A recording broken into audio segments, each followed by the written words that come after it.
On September 11, 2012, the anniversary of 9/11, terrorists attacked an American diplomatic compound in Libya. 4 Americans lost their lives, including the U.S. ambassador. For 13 hours, they fought and waited for help. Help never came. This is the story of Benghazi, the attack that became a political firestorm and raised questions America still hasn't answered. Subscribe, because this story is about what happens when politics meets tragedy. September 11, 2012. Benghazi, Libya. A year earlier, Libya had been in revolution.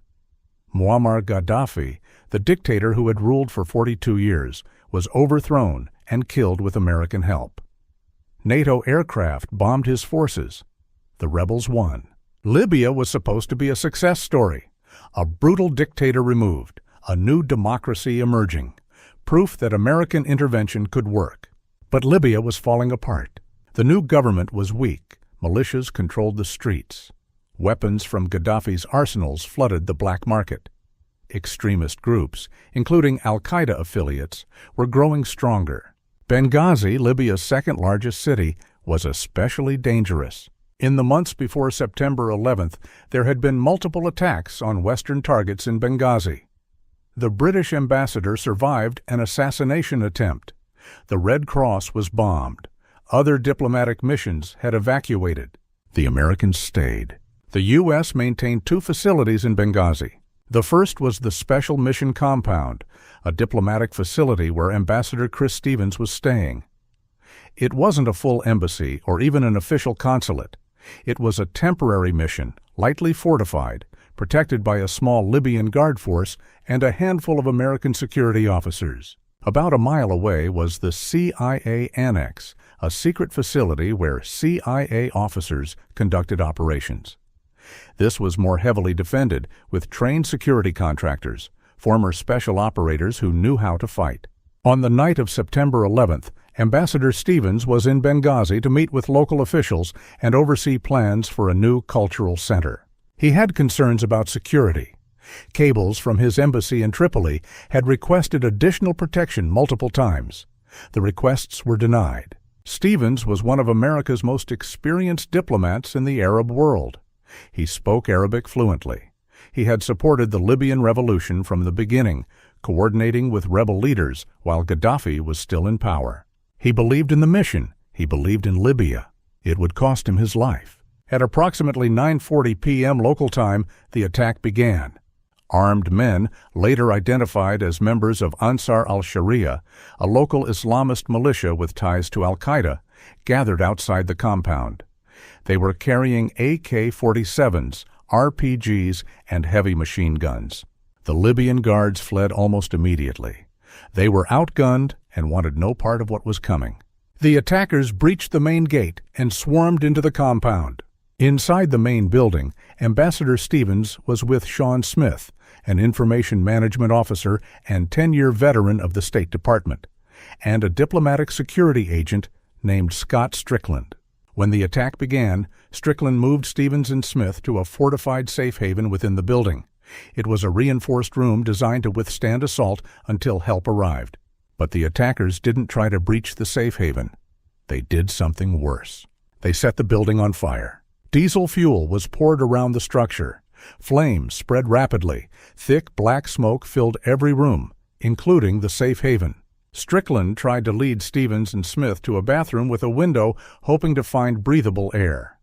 The smoke was impenetrable. In the darkness and chaos, they became separated. Strickland made it to the window and climbed onto the roof. He called for Stevens and Smith. There was no answer. He went back into the inferno multiple times, searching blind in the smoke. He couldn't find them. Sean Smith was later found dead of smoke inhalation. Ambassador Stevens was missing. At the CIA Annex, the security contractors heard the attack and prepared to respond. But they were told to wait. The order came from their CIA chain of command.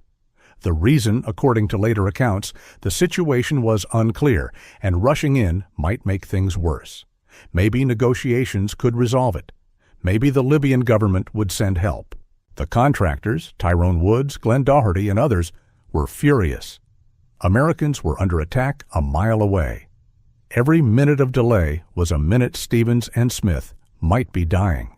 For approximately 25 minutes, they waited. Finally, they went anyway, with or without orders. The security team drove to the compound in 2 armored vehicles. They fought through the attackers, cleared the buildings, and searched for survivors. They found Sean Smith's body. They evacuated the other personnel.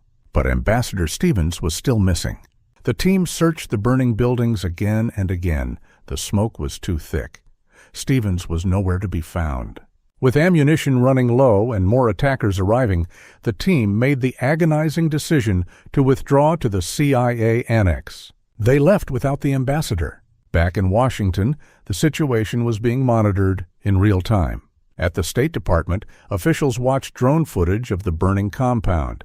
At the White House, the National Security Council was briefed.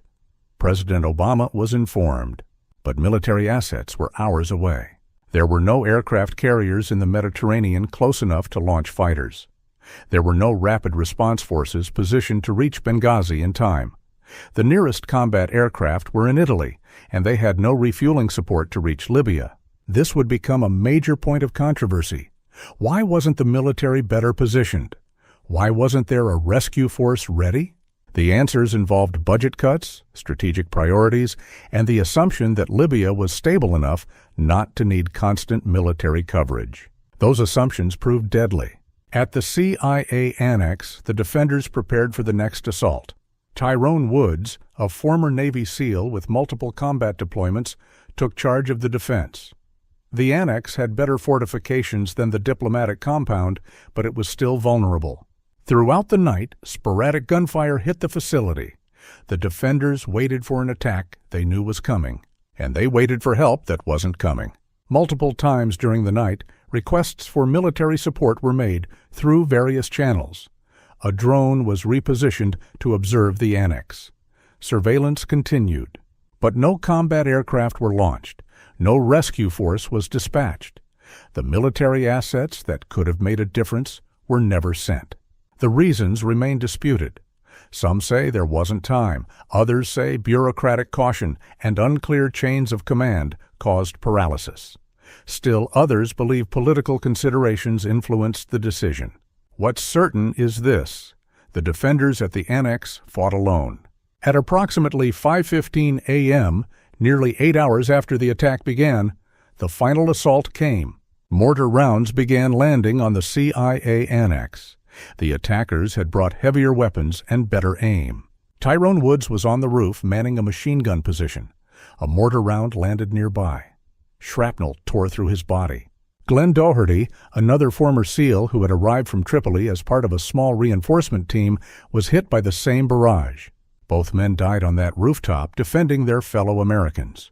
They had survived multiple combat tours in Iraq and Afghanistan. They died in a country America had helped liberate a year earlier. Ambassador Stevens' body was found by Libyans in the compound hours after the attack. Local civilians had discovered him in a smoke-filled room and taken him to a hospital. Doctors tried to revive him for 90 minutes. He was pronounced dead of smoke inhalation. Chris Stevens became the first American ambassador killed in the line of duty since 1979. The 4 Americans who lost their lives in Benghazi. Ambassador J. Christopher Stevens, 52 years old, career diplomat, believed in building bridges with the Arab world. Sean Smith, 34 years old, information officer, Air Force veteran, father of 2. Tyrone Woods, 41 years old, former Navy SEAL, multiple Bronze Stars, father of 3. Glenn Doherty, 42 years old, former Navy SEAL, trained as a medic, came to help from Tripoli. 4 Americans, 13 hours, no rescue. The political explosion began immediately. The attack happened 56 days before the 2012 presidential election. President Obama was running for re-election. His foreign policy, particularly the success in Libya, was a campaign talking point. The administration's initial response raised questions. For days, officials, including UN Ambassador Susan Rice, attributed the attack to a spontaneous protest over an anti-Muslim YouTube video. They downplayed the terrorist nature of the assault. This narrative was wrong. There was no protest. The attack was premeditated. The attackers were affiliated with terrorist organizations. Why did the administration push the video narrative? Was it an honest mistake based on early, confused intelligence? Or was it a deliberate attempt to avoid the word terrorism before an election? Republicans accused the Obama administration of a cover-up. Democrats accused Republicans of politicizing a tragedy.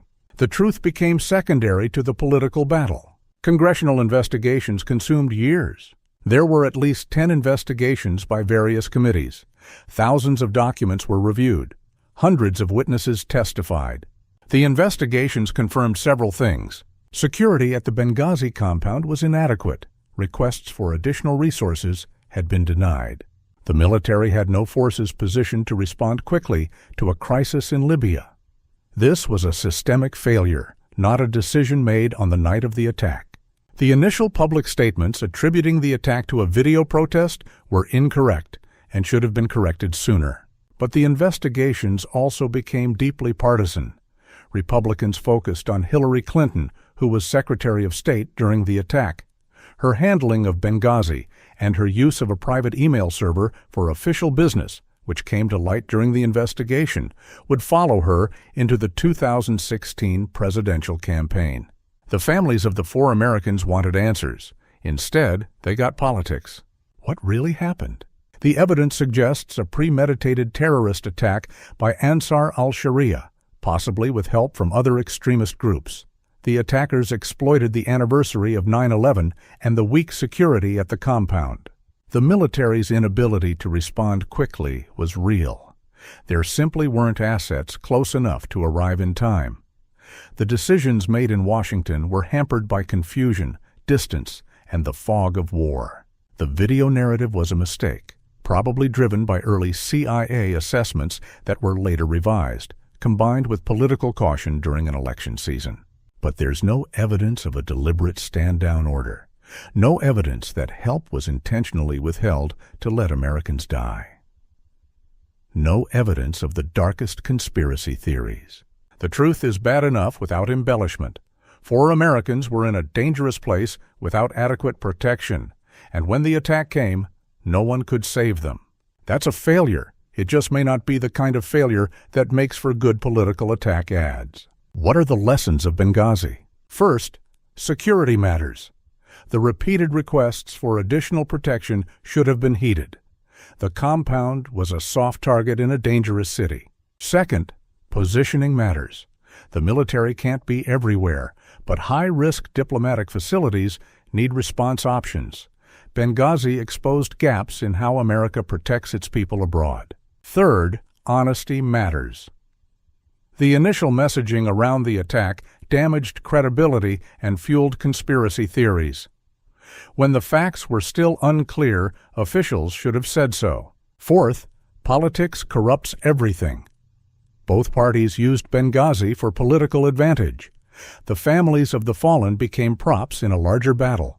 The search for truth was overwhelmed by the search for votes. Tyrone Woods and Glenn Doherty received the intelligence community's highest award posthumously. Ambassador Stevens has schools and buildings named after him.